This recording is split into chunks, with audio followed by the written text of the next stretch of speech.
Welcome to Something Positive for Positive People. I'm Courtney Brain. Something Positive for Positive People highlights the interconnectedness of sexual health and mental health.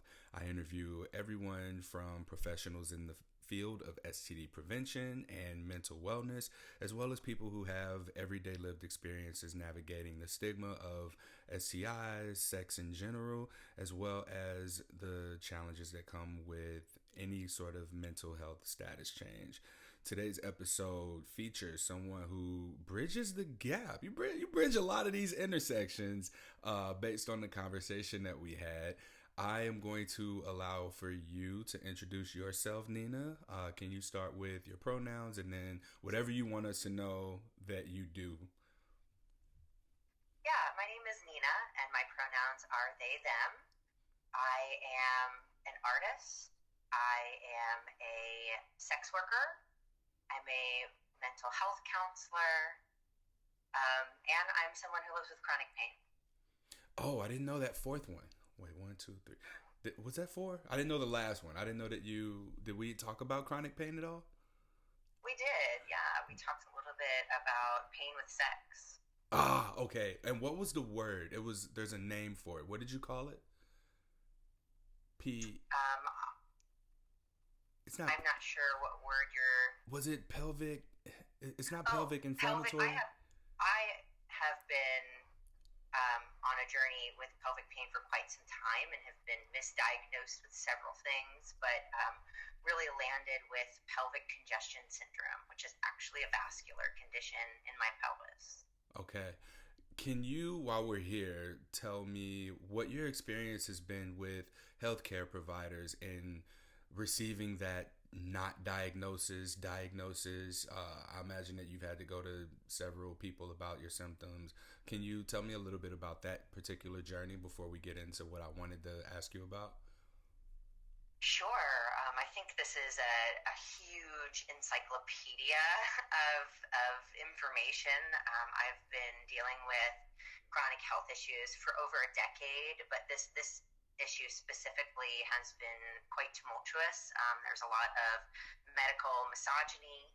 Um, you know, the condition that I have really isn't very well researched. And so when we come to doctors with pain, they're compartmentalizing us and looking at us under the lenses that they've been offered, right? So they know about endometriosis a little bit. Some people don't doctors don't at all. So you really have to sort of find the specialty. It took me several years to get to the specialty that I needed to, and several doctors who were very kind in saying that they don't think I had what they thought I had. So I was misdiagnosed with endometriosis for several years, and I was pumped with hormones. And I actually got a brain tumor from those hormones and went through brain surgery as well as had a hysterectomy for this pain. And when they did the pathology back on my uterus, it turns out that they could have treated me with antibiotics. I had a bacterial infection, and the reason why they don't check for that is because I presented with pain. Had I presented with wanting to have a child or had a partner and wanted to pump money into the system with IVF, they would have done a biopsy of my uterus. I could have afforded better care. Unfortunately, I couldn't, so I kind of landed where I did now. I was eventually able to get out of the OBGYN system and in with an interventional radiologist. And interventional radiologists are vein doctors. So I saw several that did not work for me. Finally, I landed on someone who was a great collaborator. And they actually went in and put platinum coils in my veins to stop some of the reflux that was happening in there. Basically, all this old blood wasn't able to move because my veins were very dilated, and so my old blood was sitting in all of my reproductive organs for many, many, many, many years. So eventually, I had that surgery done, and yeah, I'm kind of on the other side of it. Still dealing with symptoms, but not nearly where I was at the beginning of my journey or throughout this journey. So, yeah, this is a very big encyclopedia to sort of open up. And, I definitely think that there was a lot of, you know, there was a lot of things along the way I had to figure out for myself, because the support for people who have pain and situations like this just really isn't there. What I heard is that your value as someone who can produce a child was more valuable than someone who was just in pain. Like what I hear is the doctor would have been more helpful or more willing to help even more had you presented with I want to have a baby versus I have Yeah. pain during sex. Absolutely, and that still continues because I still have pain and I can't track my ovulation because I don't have a uterus. And the only way I can track my ovulation is because I still have ovaries, I don't have a uterus. The only way I can track that is by going through like hormone or like fertility. And because I don't have a uterus, I can't get insurance coverage, and no fertility doctor will see me. So I have no way to even like manage the pain that I still have and get the care that I still need because I'm not going to have a baby. It's also, it's more beneficial for the system in a lot of ways to keep me on birth control or to keep me on, medications, than it is to, cure. We're treating symptoms, not causes. Yeah, I'm learning that there's a lot of sort of subscription based medications that might even be what keep certain systems in place. One of those is what I originally, what you and I connected over, which was the Yeah. daily antivirals for HSV.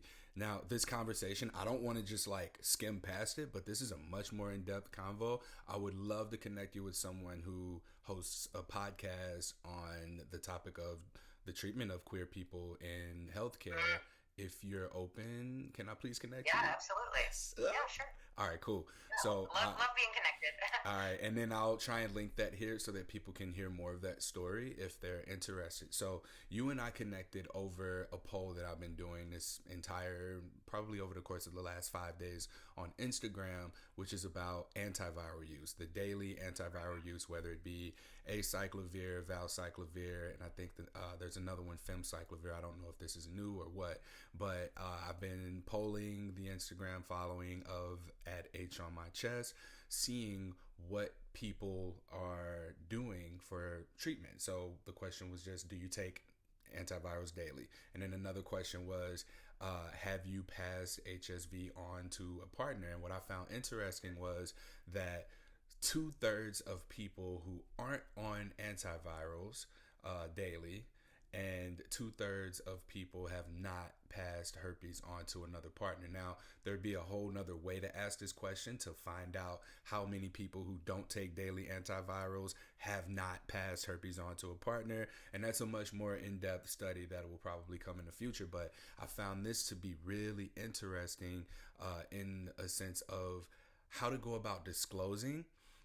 To say 2/3 of people on this poll haven't passed herpes on to a past partner, versus there's a 1% chance that you'll get herpes from me if I'm on daily antivirals and we wear condoms and we don't have sex while I'm presenting prodrome symptoms. Because to me, that 1% just says, all right, it's 1 out of 100. What is the 1 out of 100? 1 out of 100 times we have sex, one out of every 100 strokes, 1 out of every 100 skin contacts. What does this mean? We stop having sex at 99 in hopes that this one other time is not the one that presents the exposure to you. So that's where you and I connected, and you mentioned that you were experiencing symptoms of psychosis as a result of taking daily medication. So are you able to speak to that? Yeah, absolutely. And I think this is a really interesting conversation because we're having this conversation and I'm thinking about this and I'm thinking, you know what? I've had HSV1 oral herpes almost my entire life. I mean, definitely my entire adult life. I've had it since I was a very small child. I've had outbreaks and I've never thought about the statistics. Did I ever think about, I mean, I didn't really engage when I had like an open sore, but I wasn't really great about managing any scrotum symptoms. I went about my life pretty regularly and I didn't think about any of this. And I never given, or I've never passed on HSV to a partner in that way, orally or genitally. So I think it's really interesting that we're sort of having a conversation now that I have HSV2 genitally, because it's the same thing. Right, it's the same thing. It's just in a different location. So I just think it's really interesting that we're having this discussion. And the way I used medication previously was sort of when I had an outbreak, I would take the medication and then I would stop. So I would take it situationally. I found that this is actually only my first year of having genital herpes outbreaks, though I'm not sure how long I've carried it. And I've chosen to seek out treatment because my outbreaks seem to be related to my cycle. So I was having them very small and really insignificant to me, but it seemed like this was the best thing for me to do for my sexual health and for the sexual health of others, just to manage this for maybe the first year or two. So I started on valciclovir, which I had taken before situationally. Thought it would be just fine, right? And I spent about almost 3 months on this medication. And the first month, I was like really feeling some weird symptoms like dry mouth, maybe a little bit of irritability. And, my doctor was like, just get through it to the other side. Symptoms tend to sort of even out. Now, me, with the knowing that I had sort of gotten bad things happen to me from medication in previous situations, I'm very diligent about monitoring my symptoms and to make sure, like, is this medication right for me? But I didn't start to notice what was happening to me, and I let another month go by, and I was getting, like, honestly very, very, very irritated. And it wasn't until I had like a big outburst that I realized that I was actually not in an okay mental state because of this medication. Because when you're taking a medication every day, you're just in this gradual sort of progression. And I live alone. I don't really have anybody that's waking up next to me every day saying your mood seems different. So I'm sort of just living my life as regular as I can. And I wound up having a silly kind of blow up with somebody outside with our dogs, right? Some silly, somebody didn't leave the door open or something, and somebody said something nasty, and then I just like went into this sort of manic psychosis state. I didn't wind up hurting anyone or anything, but I was certainly like had my own like mental breakdown in the hallway. And I wound up having a really bad like altercation with this person. We went our separate ways. Nothing too bad happened, but my doorman sort of witnessed it, and I was like, wow, like, I had to go back, apologize to the doorman, all this other stuff, and I realized, hey, I'm so sorry, but like, what's a doorman? What's a doorman? Oh, I live in New York City, so I have there's a doorman. So there's somebody who like sits at the front desk, and like there's like 30 floors in my building, and they I need to edit that out. I need the fact that I asked that question, I need to edit that out. I cut your whole story off for that reason, and I'm just like, it was killing me. I was like, what is a doorman? Like, where do you live? Where you have a butler? Do you mean a butler? That's what I was thinking. I had a butler. No, I don't. I live in New York City. I'm sorry. Okay, so you lashed out at the doorman. You lashed out at the doorman, who is not a butler. I'm sorry. Right. I didn't necessarily lash out, but I was just like, what the fuck, dude? Like, I actually wanted the doorman to help me, like, get this other person. I was like, come on, man. We gotta get this person. And he's like, no, you're not okay. Right? I'm like, what do you mean I'm not okay? Like, don't you see what's happening? And so I got home and I was like, this is absolutely not okay. I don't know who I am right now, but it has to be this medication. Stop taking the medication.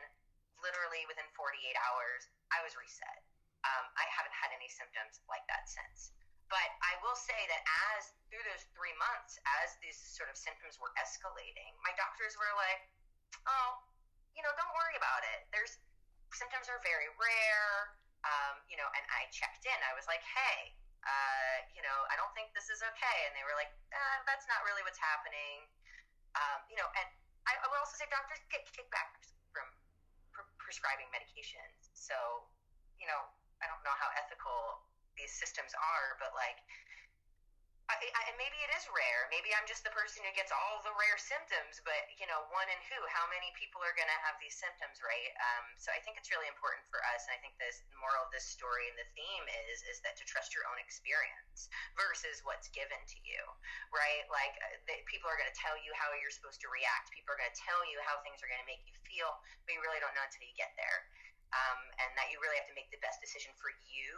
I stopped that medication. No doctor suggested that I stop that medication. I stopped that medication, and really sitting in our lived experience and trusting that, because doctors can make us question our reality. Yeah. And as someone, I want to piggyback off of what you just shared. I'm someone who has been presented with stay away from this supplement, stay away from this food, don't eat this, don't do that. And I wanted to see for myself, is this a trigger for me? Nuts, peanut butter, chocolate, and arginine, I don't know how to say it, ARGENINE. These were things that I would see people who are vocal in the herpes space say to stay away from. And I looked up, and there's this arginine in stuff that I eat plenty of. And then there's also, like, I've eaten peanut butter. I can't tell you how many. I put it in my oatmeal. I hate peanut butter. I hate bananas. I hate oatmeal. For whatever reason, I can put all three of them together and it's tolerable. So I've been able to do that on a regular, consistent basis as well. And then, what was the other thing? Like almonds. I'll eat plenty of almonds, and like I'll eat nuts, cashews. There's not a problem. Drink cashew milk.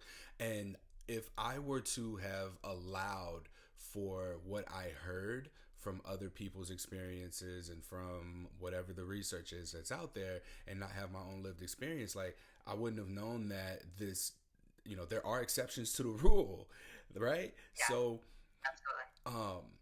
We do, there's a balance, right? I don't want to say everyone should do this thing, everyone should do that thing. I think that if something isn't working for you, you have the right to be able to question it and challenge it in the way that works for you. If you're someone who heavily relies on your doctor and that's who's keeping you alive because you've been trying to do things on your own for so long that you don't trust yourself to not depend on your doctor, please go to your doctor. If you're someone who has this gut feeling of, that doesn't really sound right, get a second opinion. It doesn't hurt to, at the very least, get a second opinion. I'm not going to tell anybody on this podcast not to listen to your doctor, not to talk to your doctor, but I am going to encourage you to explore what's coming up for you with your intuition, with curiosity.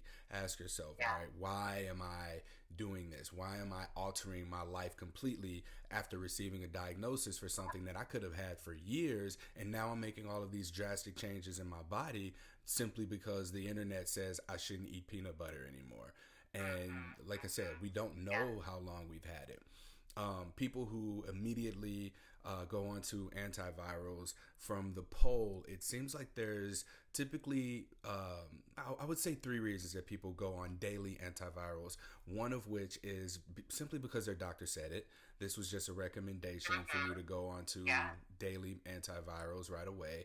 The other reason is someone may have frequent reoccurring outbreaks. So take your antivirals. If this is helping, please do not stop taking your antivirals. And then the third reason is for partners, just to provide them with a level of comfort. Now, none of these have anything wrong with them. It's just a matter of understanding that this is your choice in why you're choosing to take the daily antivirals. Go ahead. Yeah. So I think this is a really great discussion to kind of move into, because I was actually told to take antivirals. Daily? That's why I first started taking, daily, right? I was told to take them. And I actually wasn't having outbreaks for I had one outbreak, and then I spent about 3 months with this medication, and then I spent 3 months having no outbreaks at all. It wasn't until after my surgery that I started having regular outbreaks around my cycle. So now I started actually taking aciclovir, which is twice a day, right? I had a little bit of symptoms. I got over it. I'm definitely not psychotic at this point, and I found that that's sort of what works for me right now, right? But I will say that I don't see my medication as a long-term situation.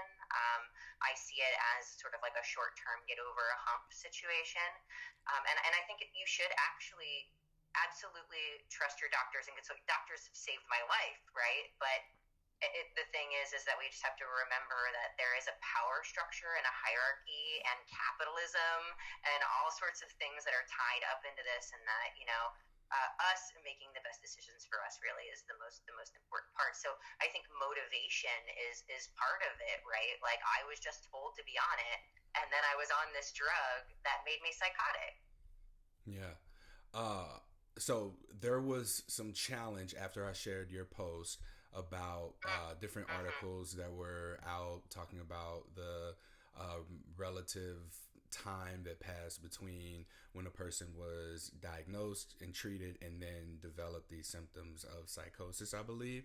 And Right. so I want to I want to put these few things on the table, right? One, you are a therapist. Two, you had just had a surgery, a major surgery, which is like a major trauma on the body. So this could have influence on how your body responds to the herpes virus, as well as medication. Like, there are so many factors here as well. And you're not the first person. There are two people who've presented me with this, that they went crazy. That was their language. Like, after I took this medication, I went crazy. And before hearing your experiences, the only thing that I had prior to that was that the constant, you take this pill every day you look at that bottle, it is a reminder of whatever trauma is associated, or whatever your beliefs are about herpes, and how you present now that you have herpes symptoms and you have to take this medicine every day. That could send someone into a state of anxiety, depression, and just trigger them. So this was where I went into the discussion thinking, oh, okay, you have this constant reminder of something that was unpleasant and it was triggering for you, and now you're not in a very good mental health space. So for you, being someone who you are a therapist, like, what's your take on that, between being triggered and then actually being what's the word I'm looking for, impacted? Yeah. Yeah, I mean, I think that it can go both ways. That, not only can it feel like it can feel like safety, as well as be a reminder of trauma. And I really think that just depends on the person, right? What kind of meaning do they make out of taking the pill every day? I don't think there's like a straightforward answer to that. Everyone's mind works a little bit different. Everybody has a different perception of what they're taking this medication for, or what that medication means to them. But I think that it's definitely worth investigating. Taking a look and recognizing, why are we taking this medication? What is my motivation? Do I feel good about this? Do I not feel good about this? It's in the investigation where you really get the information. And if you find it hard to sit there and investigate, that's information too, right? Why are we running? Why are we avoiding? So I think, like, sitting with it and investigating it can really give you more information about, whether it's good or bad, because good and bad are subjective. Yeah. I've got hail happening right now. This is very random because it's like 50 something degrees right now. And it's not just that soft rain. Okay, I'm glad you can't hear it because it's driving me nuts. And I'm like, I hope this isn't coming through the podcast. I've got these noise canceling fancy Bose, and I can't hear it. So I think you're okay. Okay, cool. So we'll just push through the conversation, and if it's unbearable, then we can pick up where we left off and re-record or something. Sure. But I'm curious to know, how has your diagnosis, how have your symptoms impacted your sex work? Yeah, that's really interesting. To be honest with you, I haven't really been doing a lot of, like, in-person stuff. because of my surgery and some things that I've been going through. So there hasn't been a lot of opportunity in that front. Um, I'm still kind of debating how to navigate that. I don't think I really have 100% answers on that.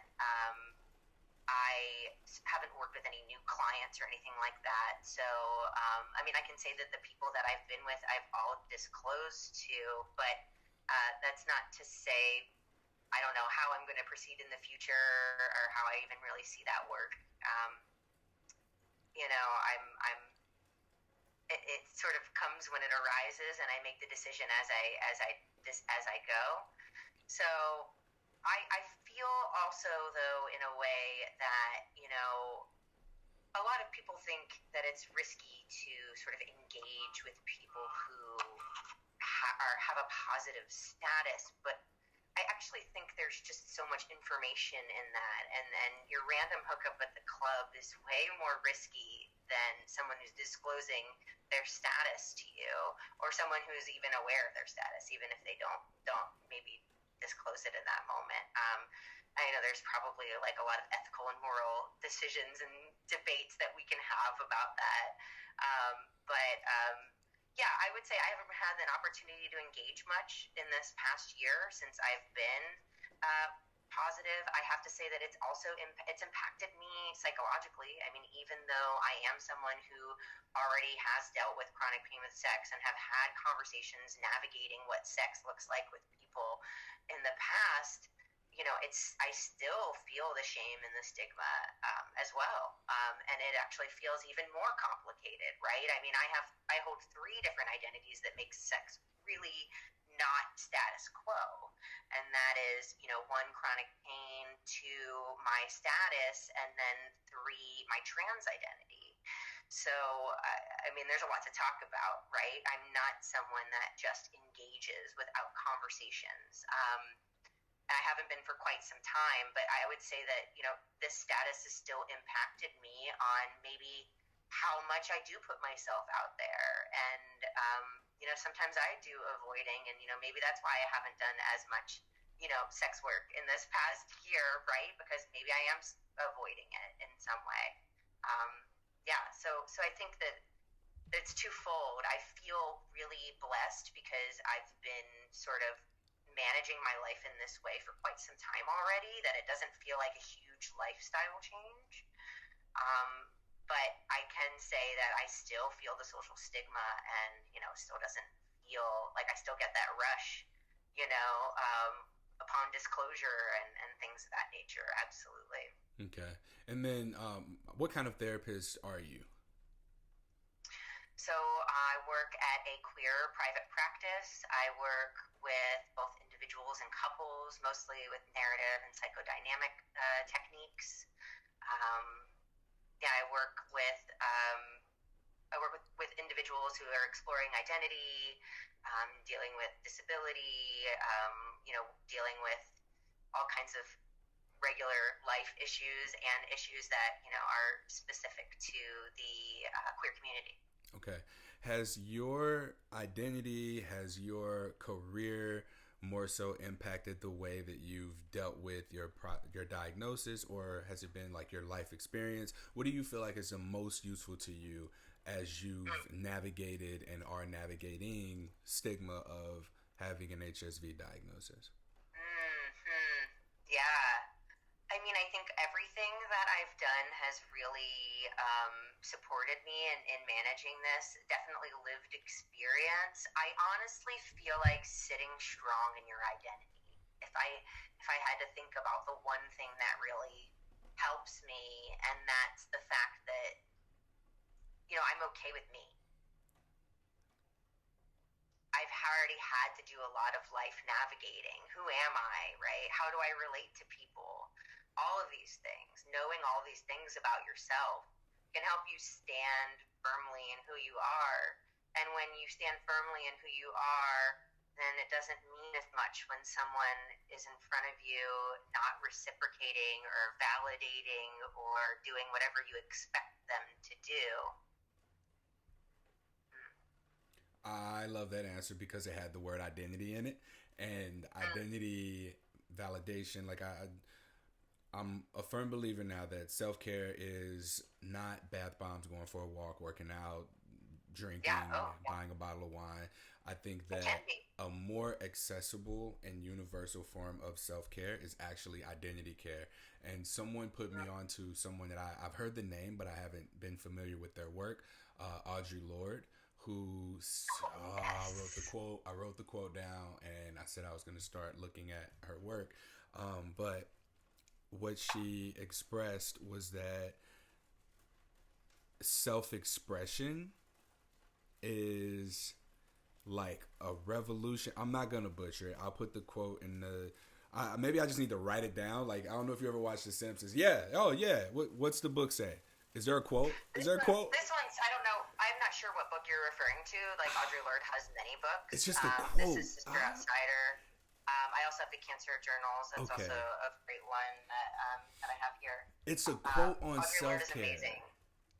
It's a quote on self-care for sure, and I wrote it in the last podcast episode, and I think I just need to kind of like write it out over and over again so that when I reference her, I can get it right. But yeah, it's more about expression, discovery, exploration, and experience of your identities. It's about those kinds of things. One way that I discovered this was I've been on hiatus for 4 or 5 months of interviewing people on something positive for positive people. And during that break, I was like applying for grants, looking for funding, trying to do the business aspect of what it means to run a nonprofit organization. And I was probably burning myself out more over that 4 months than I ever had throughout the almost 5 years now of hosting the podcast. And what I realized when I started back podcasting was, damn, like, I don't get burnt out from this. This is identity care. This is self-care. This is identity validating to be able to connect with people in this way and have moments of vulnerability and this kind of exchange that has a purpose behind it, more so than me pursuing the business side. Like, I'm not a fucking business person. I'm probably the least professional person you'll ever come across. But I think that because But of professional is a subjective word, and I would say that business and professionalism aren't always the same thing. Okay, well, we'll go with that then. Business and professionalism aren't always the same thing, but like those things, those like reaching out to people and filling out these forms and like trying to present a case, like this is suicide prevention, identity validating, STI minimization, mental health, STD prevention integrated platform. To have to explain so many different ways in a way that aligns with people who are giving out money was fucking daunting. Like that on a regular basis will kill me far faster than just hosting this podcast ever will.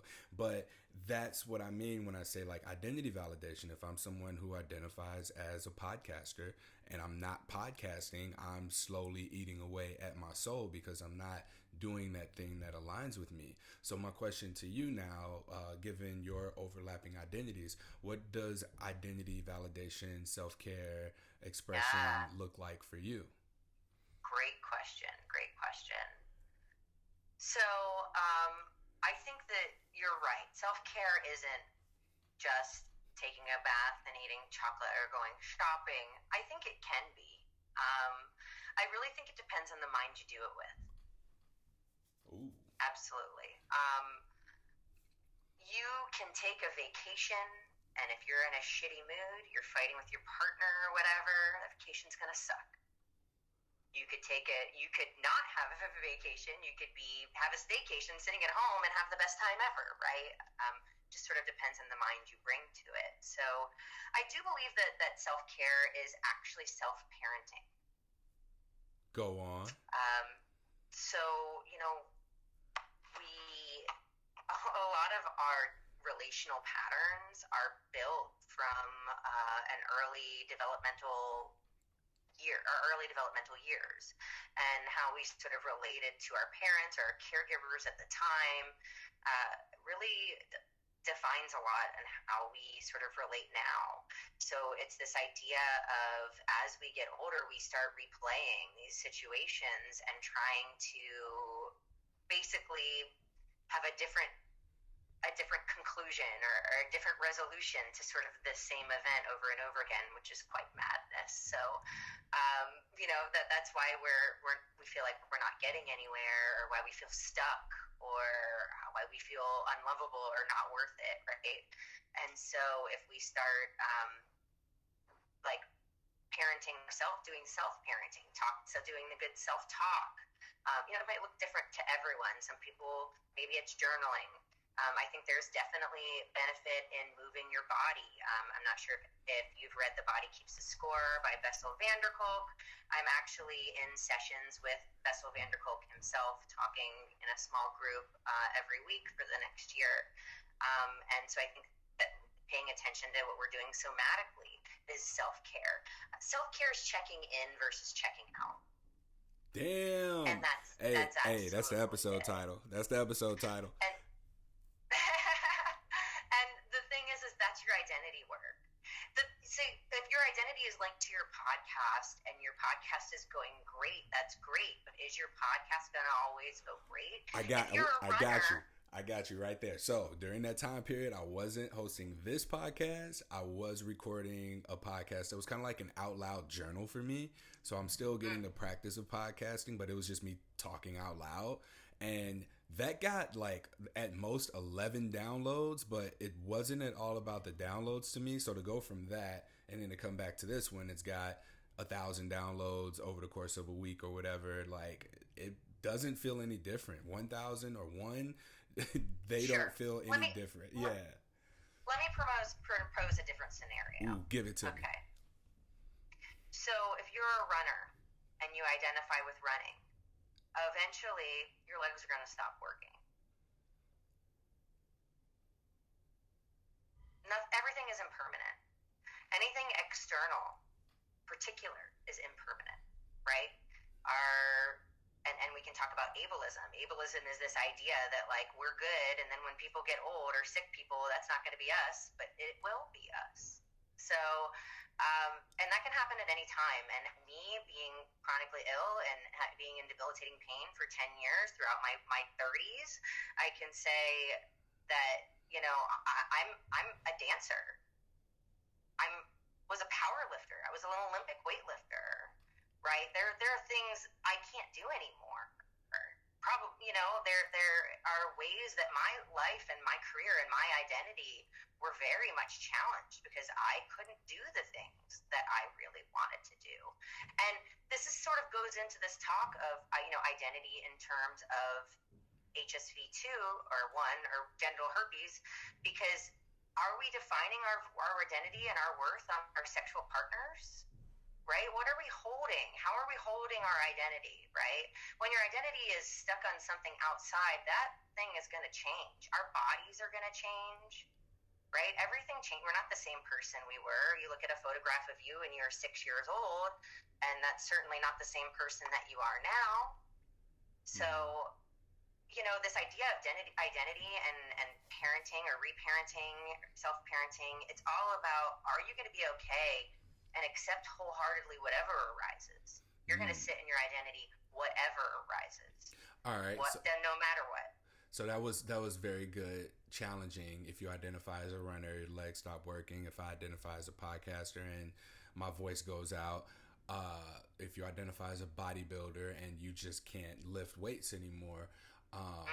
So there's something there that's consistent in a need for expression that comes out through perhaps the use of what we have available to us, right? Right. So even if that thing is taken away from us that we use to express whatever it is that's in us, our energy, our spirit, whatever it is that you choose to believe in, that self-expression comes out as it may have started as a bodybuilder, but then it went into dancing, and after dancing it might go into writing, it might go into journaling, it might go into something else. Whatever it is, it's going to express itself. So our role in the self-care, identity care, checking in versus checking out is seeing where whatever that is within us, that passion, that fire, can be released and expressed and experienced. So for me right now, it's my voice, right? And when my voice goes out, is it going to be in my something else? Now, when all outlets are perhaps taken away from, I guess I just die. Like, I don't know. What do we do there? Well, now we're getting into sort of some existential stuff. Hey, I ain't got and no problem I with should disclose that I am a Buddhist, so I do believe in, um, that we're not necessarily cease when we actually, pass away from this body. But I do think that, there is, yes, we will find different outlets. We will find different outlets. But I guess what I'm saying is that if you can identify with the root of that, right? Regardless if there is an outlet or not, right? So we have the reason why we need outlets is because we want to be seen, we want to be heard.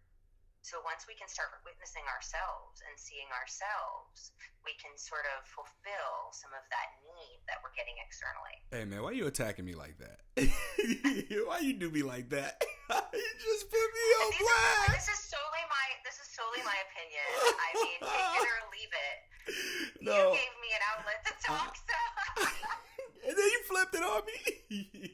All right. So that was very, and I felt something there. I felt something in just feeling what you were saying, not just hearing you, but absorbing that into my nervous system, because being able to witness yourself, being able to express and experience yourself, like without the need of external validation or approval, like I have no idea what that looks like. What does it look like for me to give myself approval? How can people whose identities have been so interconnected with their sexuality and their ability to perform with their genitals and merge genitals with another person, like someone who gets an STI diagnosis has that identity just completely shattered, and now you're on the journey of, all right, who am I? How do you begin to go from so heavily having yourself validated externally by other people or in your performance, or if you're an athlete with your statistics, whatever it is, how do you go from that to beginning to be able to just witness yourself? Yeah, I mean, I don't think there's a one right way. I don't think I could answer that. I think that it's a process, and that process isn't linear. I also think it's, a lifelong process.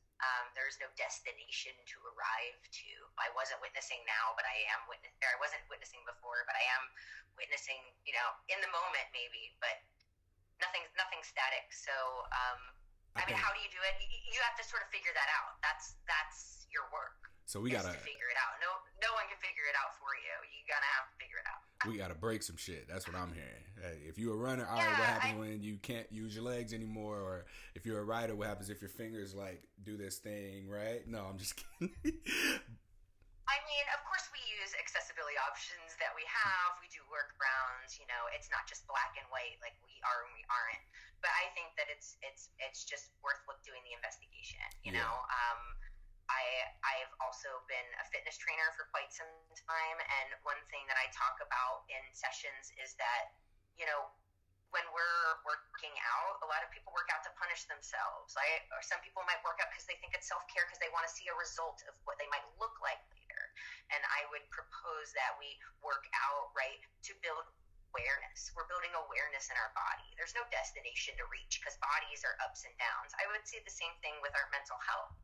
Right? There is no destination to reach. There's ups and downs. Sometimes we don't. Sometimes we don't even know how we feel. All we have to do is start arriving there for ourselves. And it may look different. How you want to check in with yourself is going to be different than how someone else wants to check in with themselves.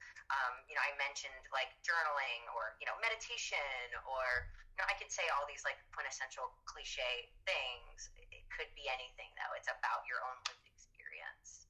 Wow. What makes you tick? What resonates with you? What allows you to sit in that discomfort of being inside and looking within? Create safety. I talk about with fitness, we're creating we want to have proper form. We have to have boundaries so that we can work out, right, and not hurt ourselves. We have to do the same thing. That's what self-parenting is. We think of boundaries as these, oh, I tell somebody what they're supposed to do in order to keep me safe. But the thing is, you have to internally figure out what you're supposed to do to keep you safe. How can you keep yourself safe? Play with it. And it's not all, it sounds like work, and it is work, but how can we be playful while we do it? Because if you're beating yourself up the whole time, you're not going to get anywhere. You have to leave room for flexibility. You have to leave room for malleability. You have to leave room for making mistakes, just for seeing what happens, for being curious. Ooh, preach. I would like to know if there's anything that you would like to speak on that hasn't been spoken on, or if there's something that you would like for me to hold space for here for you to put out into the world. That's a great question. I got more stuff we can talk about, but yeah, I just want to make sure, because anything I talk about, I don't talk have 10 anything minutes. poignant. I mean, I think what we're talking about is great. I love talking about identity work. I love talking about sex. I love talking about sex work. I love talking about relational patterns. So yeah. I'm here for all of it. All right. You did mention, I thought it was interesting that you just mentioned that you're trans. I recently saw a video on Instagram that just said, I'm trans, not a trans man, not a trans woman. I wish there were more representation of being just trans. Is there anything there for you to speak on? Because this is the first I'm hearing it, and I never thought about it. It actually, really? it expanded my perspective significantly. Sure, yeah. So, I identify as non-binary, which means I really don't feel binary in either way, right? Woman or man. If I was a trans man, I feel like that is leaning more heavily into a binary. I do consider myself a little trans masculine leaning, but I wouldn't consider myself a trans man per se, because I don't think I stand firmly in just that binary. I also sometimes feel like a woman, and I like to be able to walk that line. Honestly, I'm a Libra, and I don't want to make any decisions. So sitting in this binary, and I think that actually abolishing the binary is what we need in terms of gender representation, or gender sort of abolition is what we need. Fuck feminism. Feminism, by now I'm saying fuck feminism, what I mean is, like, the word has a lot of connotation to whiteness, to cisness, to a lot of other things. So I'm thinking more along the lines of gender abolition, right? So if I say that I'm trans, and not all non-binary people identify as trans, but I do. I'm definitely not cis, right? People are not questioning their gender identity the same way that I am, and I may honestly just be realizing that people don't question their gender as much as I do. But that's why I identify as trans, right? And not a trans man, because I don't consider myself leaning heavily into the binary of man. And there's absolutely nothing wrong. If you like your binary gender, that's great. I think that everyone should be able to flow freely between the two and have that option. So yeah, I think that, I wonder if that answers your question. Yeah, it does. You mentioned being Buddhist, or you practice Buddhism. Are you into yoga, meditation? I've been a yoga instructor before, okay, yeah. So maybe you got to the point of this. So I just completed a 300-hour teacher training, and in depth, it presented a lot of... What style? It was it was just trauma-informed yoga teacher training. So we dove more into the philosophy of yoga. And I remember there was a portion on, I say I remember like it didn't just happen. We had a segment on gender and the representation of gender in mythology with the gods, and how there would be gods that present as masculine or feminine, but when they presented themselves on earth, they showed up as whatever representation was needed in that moment. So if a man presenting God, and I'm using air quotes as I say man presenting God, came down to earth and needed to present as a woman, they would be able to do that. If they needed to present as a man, whatever it took to get the job done, that's how they present it. And so when I'm looking at, like myself as a cisgendered man, right? I present more masculine traits, but I know that I have the feminine aspects to me, and I don't consider that to be something that's like, oh, Courtney's acting like a woman or womanly. It's a matter of like, instead of me talking or leading, being able to listen and support. Like, it's a matter of stepping in and out of that. And the way that the gods did it, there was no like assignment of gender. There was no differentiation. It was a matter of, I need to get this thing done, and I need to express in this way to get the thing done. So there was a fluidity to it. It wasn't like necessarily a this or that, like, oh, I can't handle this, so I'm going to send the God that has breasts down to handle this situation. I'm going to go do it myself. And there's no one's looking at the God differently for shortening their hair, growing a beard for whatever reason, versus wearing a little bit less clothes and shaking their hips, right? Yeah, I mean, the idea of the gender binary just is really intact to enforce the patriarchy, and that really comes with colonization, imperialism, right? Whiteness. Prior to, there's indigenous populations that believe in two spirits, right? Two spirit individuals. That's the word I was looking for. That's before all of this, right? The whole idea of there were no hard lines until they sort of moved in and created them. So these ideas aren't new. Yeah, these ideas aren't new. They're very old, and they're just now being recognized again because people have been erased in silence. Yeah. Trans people have been erased and silenced, particularly trans people of color.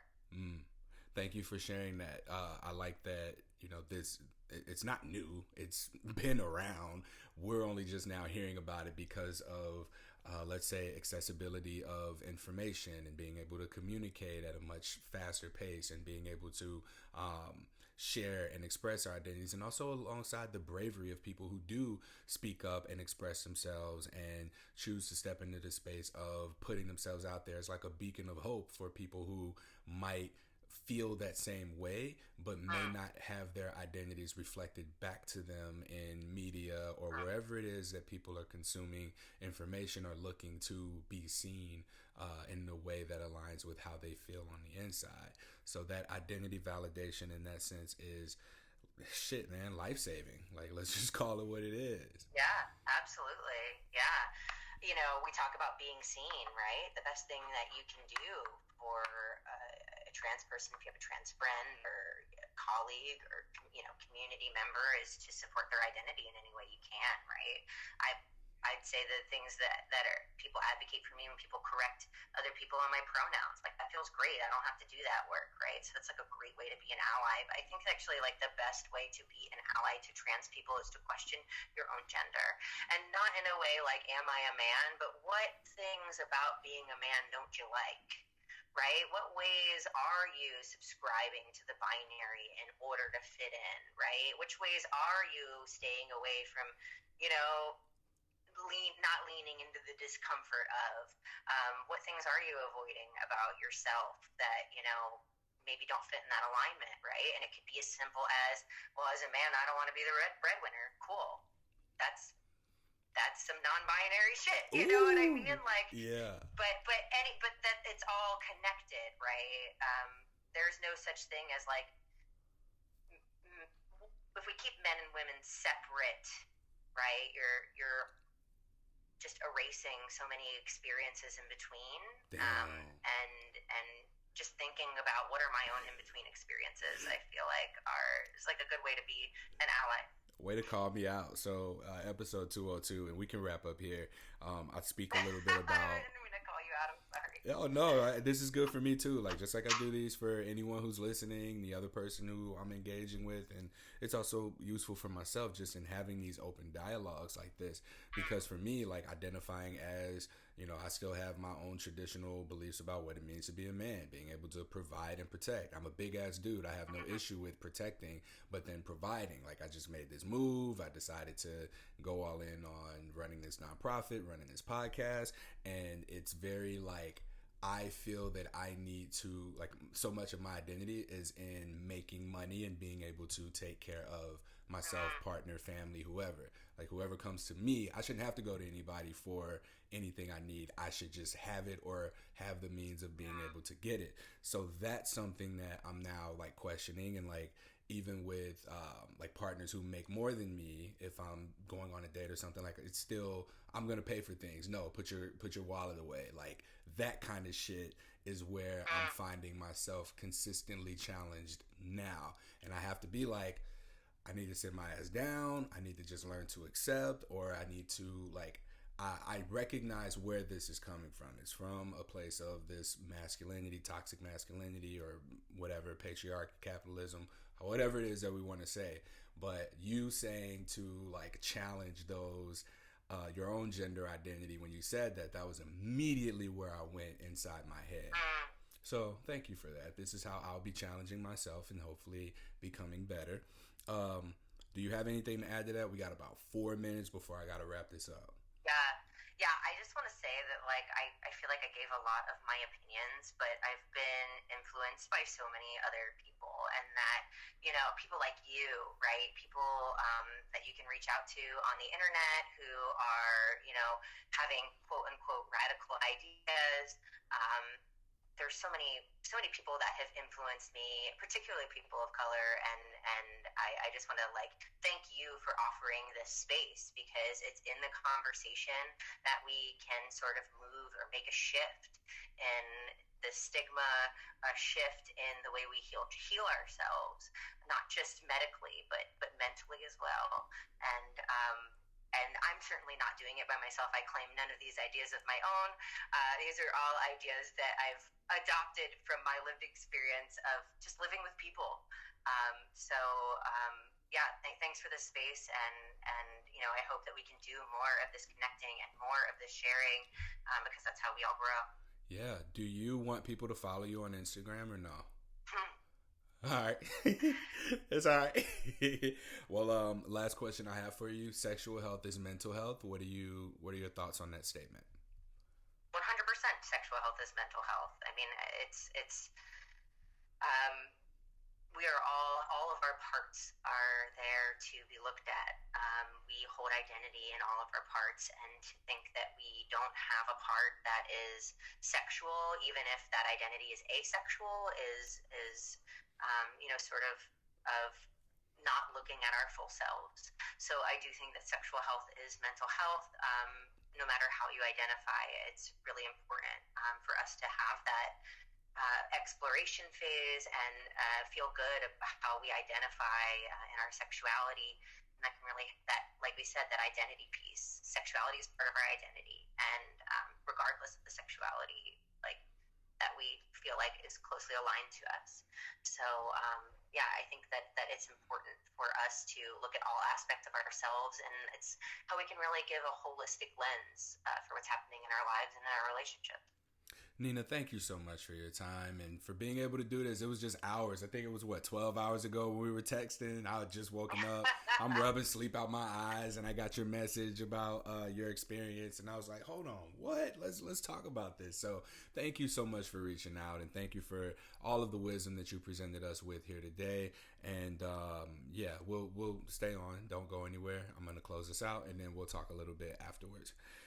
That concludes this episode of Something Positive for Positive People. Please like, rate, review, subscribe to, share this podcast. I am on Venmo and Cash App at Courtney Brame, first, last name, all one word. And you can also find me on social media at H on my chest, Instagram, Twitter, and Reddit.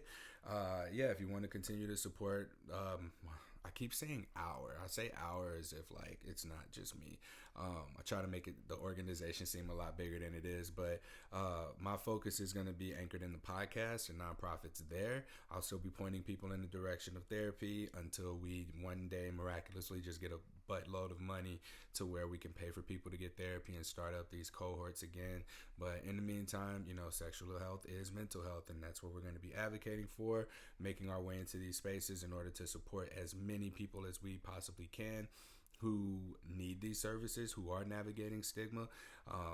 Again, like, I'm active on social media, Instagram. If you are someone who's been kind of lingering in the background, scared to reach out, I try to keep that as safe of a space as I possibly can. When you reach out to me, I will respond, and whatever it is that you need support with, I'll do my best to point you in the right direction. Till next time, stay sex, and this is inclusive to mental health positive.